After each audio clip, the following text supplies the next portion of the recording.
안녕하세요. 리노TV 리치노마드입니다. 오늘 새벽 드디어 기다리고 기다리던 왜 기다리고 기다렸냐면 불확실성이 좀 해소되길 바랬었기 때문에 그 FOMC 결과가 나왔죠. 오늘 새벽 FOMC 결과에 보니까 금리가 0.75%포인트, 그러니까 75bp라고 표현하는데 인상이 결정됐습니다. 자이언트 스텝이라고 표현하는 아주 큰 폭의 무려 28년 만에 0.75%나 올린 그런 일이 생긴 거고요. 기대 인플레가 상승한 것은 굉장히 심각한 상황이다 라고 여겼고, 물가 무조건 잡겠다라는 의지를 표현한 거죠.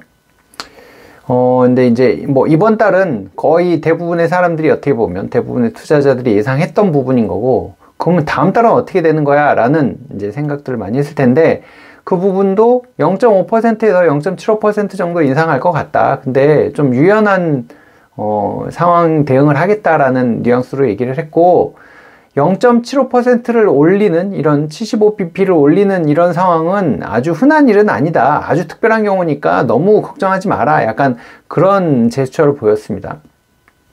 그래서 의도적으로 경기를 침체시킬 생각은 없고, 소비가 일부 둔화되는 부분은 있겠지만 여전히 체력은 좋다, 걱정하지 마라, 약간 이제 그런 뉘앙스를 보였고, 덕분에 이제 기술주들 중심으로 해서 상승이 나타났습니다. 나스닥이 2.5%는 올랐고 S&P 500도 1.5%가량 올랐거든요. 우리나라도 코스피는 거의 50포인트 이상 올랐다가 장 막판에 쭉 다 빠졌어요. 그래서 그래도 이제 상승으로 끝나기는 했는데, 어찌됐든, 이제 하락이 살짝 이제 뭐 멈춰드는 그런 상황이긴 합니다. 근데 이게 참 재밌어요. 사실은, 75bp 인상하면 어떡하냐 하면서 그것 때문에 막 폭락을 했단 말이죠.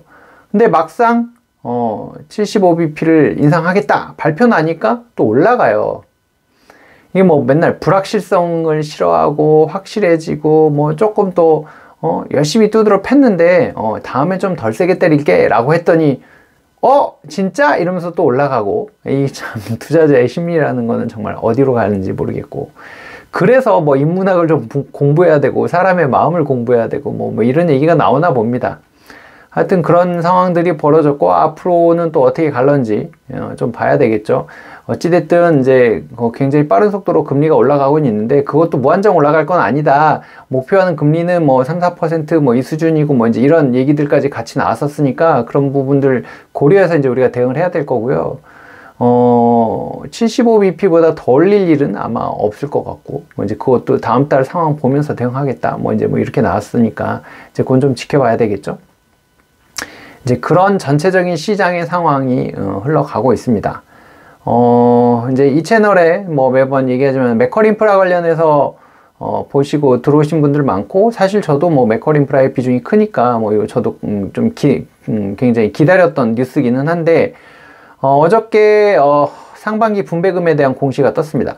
주당 380원, 연간으로 환산해 보면 5.4% 정도 됩니다. 그러니까 어저께 종가가 14,000원이었잖아요. 그래서 종가 기준으로 했을 때 연간으로 따졌을 때 이제 5.4% 정도, 그러니까 반기로 따지면 2.7% 정도 분배금을 주겠다라고 공시를 했습니다. 근데 제가 이제 여기서 뭐 올 초부터 계속 이제 리포트들 나올 때마다 같이 언급을 해드렸었는데, 삼성증권에서는 연간 한 800원 정도 분배금을 줄 거다. KB에서도 787원 정도는 줄 거다. 이게 이제 뭐 2월 3일, 4월 27일 날 이렇게 예상을 했었는데, 예상보다 좀 못한 수준이 나왔어요, 사실은. 이제 작년하고 좀 비교를 해서 보면, 작년 상반기에는 370원 나왔기 때문에 지금 올 상반기에 380원 나온 건 10원 더 올랐으니까 뭐 좋은 걸로 볼 수도 있고, 어찌됐든 작년 하반기 380원의 그 기조 정도는 유지를 해줬기 때문에 지금 이제 뭐 약간 이슈 되는 부분들이 있죠. 천안 논산간 고속도로에 이제 보장되는 부분이 이제 없어질 거고 뭐 등등등 이런 거 감안했을 때 이제 분배금이 유지되고 있다는 부분은 좀 긍정적으로 볼 부분이긴 한데, 예상보다 못한 수준이 나왔고, 뭐 그래도 그나마 다행인 건 2월 3일 날 나왔던 삼성증권의 리포트와 비교했을 때 목표 주가는 15,300원에 뭐 매수 의견은 계속 유지하는 상황이었습니다.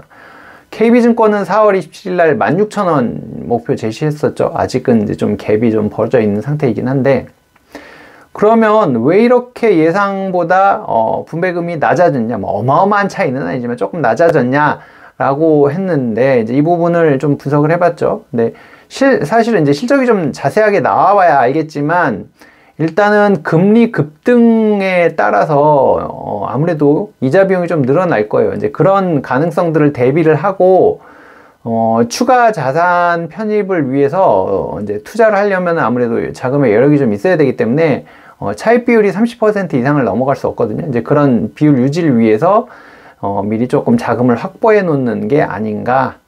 그래서 배당을 조금 덜 주는 게 아닌가 하는 것으로 이제 추정을 해볼 수 있습니다. 이 부분은 2분기 실적 나오면 다시 한번 분석하면서 말씀을 드리도록 하겠습니다.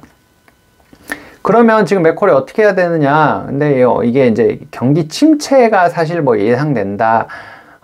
지금 여러 가지 지표들이 뭐 내년 상반기쯤 되면 침체가 된다고 한다. 뭐 이런 리포트들도 막 나오고 좀 불안하잖아요. 근데 이 불안할수록 사실 인프라 자산에 대한 선호도가 높아지거든요. 그렇기 때문에 지금이 투자 적기이다 라는 의견도 있습니다. 이 인프라라고 하는 거는 수요가 경기에 상관없이 거의 꾸준하게 이제 유지가 되는 거고, 통행료의 물가 인상률을 반영하기 때문에 인플레가 발생한다 그래도 그 통행료는 따라 올라갈 거고, 사실 지금 뭐 경기 침체가 어느 정도로 올지 모르겠지만 예를 들어서 인천공항고속도로 같은 데는 거의 수요가 없다가 지금 이제 수요가 올라가고 있는, 그러니까 통행량이 늘어나고 있는 그런 상황이잖아요. 이제 그런 부분도 있고, 그리고 사실 자산 중에 지금 후순위 채권의 비율이 높기 때문에 안정적인 수익이 이미 확보되어 있는 상태거든요.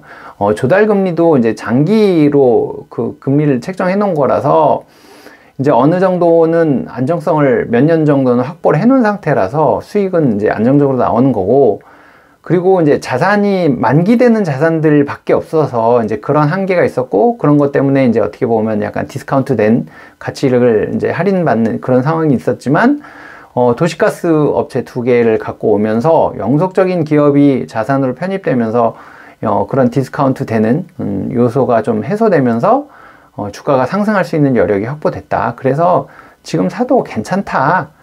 이런 얘기를 하는 겁니다. 이건 뭐 당연히 여러분들이 잘 판단해 보셔야 되고, 또 이게 이제 그 배당 전후로 해서 나타나는 주가의 변화가 있단 말이죠. 이제 380원이 배당되고 나면 이제 28일까지는 사셔야 30일 날 들고 있는 사람한테 이제 배당을 주는 거니까 28일까지는 사셔야 되는데, 28일 날 사고 이제 29일 날 배당락이 나타날 거거든요. 배당의 권리가 사라지니까. 이제 사라지니까 배당을 받으니까. 이제 그러다 보면은 380원 빠졌다가 예를 들어서 뭐 한 280원, 그러니까 280원 정도 빠지고 뭐 한 100원 정도는 바로 올라오고 뭐 이런 패턴들이 막 나타나거든요. 이제 거기서 장단점을 따져 보시고, 이게 이제 15.4% 또 소득세 뛸 거니까 이제 그런 거 감안했을 때 이제 어떻게 할 것인가, 그 전후의 주가 흐름이 어떻게 되나, 장기적으로 봤을 때 어떨까, 아니면 난 쌀 때 살래, 뭐 이런 각각의 스타일에 따라 좀 달라질 텐데, 저는 이제 장기로 투자를 해봤었으니까 그런 부분 놓고 봤을 때는 그런 거 너무 신경 쓰지 마시고, 가격 괜찮다 싶으면 계속 사서 모으시고, 배당 나오면 또 그걸로 또 사고, 그게 제일 속 편한 것 같아요. 오늘 또 기사도 나왔던데, 이제 뭐 자산 규모, 뭐 이제 대주주들에 대한 얘기겠죠. 뭐 10억 넘으면은 뭐 대주주로 해서 양도소득세가 어쩌고저쩌고 했는데, 이것도 뭐 100억으로 올린다 이러니까, 이제 좀 자산가들이 안정적인 자산을 찾을 때 뭐 이런 자산도 이제 괜찮다고 생각하고, 또 장기로 갖고 갈 수 있는 요소들도 생기거든요. 이제 그런 부분을 감안해서 안정적으로 나는 물론 성장주도 좋지만 지금 이런 장에 막 꼬꾸라지는 거 보니까 마음 편하게 투자하는 게 낫겠다 싶으신 분들은 그냥 사서 묻어 놓으시는 거고, 이제 그런 식의 방식들을 본인만의 방식들을 한번 잘 고민해 보시면 되지 않을까 싶습니다. 배당금은 이제 6월 말 기준으로 해서 지급은 하되, 배당금 자체는 8월 말일 정도에 15.4% 뛰고 계좌에 들어올 거고요. 저는 또 그때가 되면 그 돈을 받아서 열심히 또 투자를 하겠죠. 물론 그때까지 못 기다리겠으면 이제 마이너스 통장 땡겨서 돈 들어올 거 있으니까 해놓고 이제 그걸로 뭔가 또 투자를 하든지, 지금 이제 가격이 많이 떨어져 있으니까 그런 부분에 대해서는 뭐 조금 또 추가 매수를 하던지 하는 전략들을 저도 고민을 할 겁니다. 여러분들은 어떻게 하고 계신지 한번 댓글 남겨주시면 좋을 것 같습니다. 오늘은 여기서 마무리하도록 하겠습니다. 고맙습니다.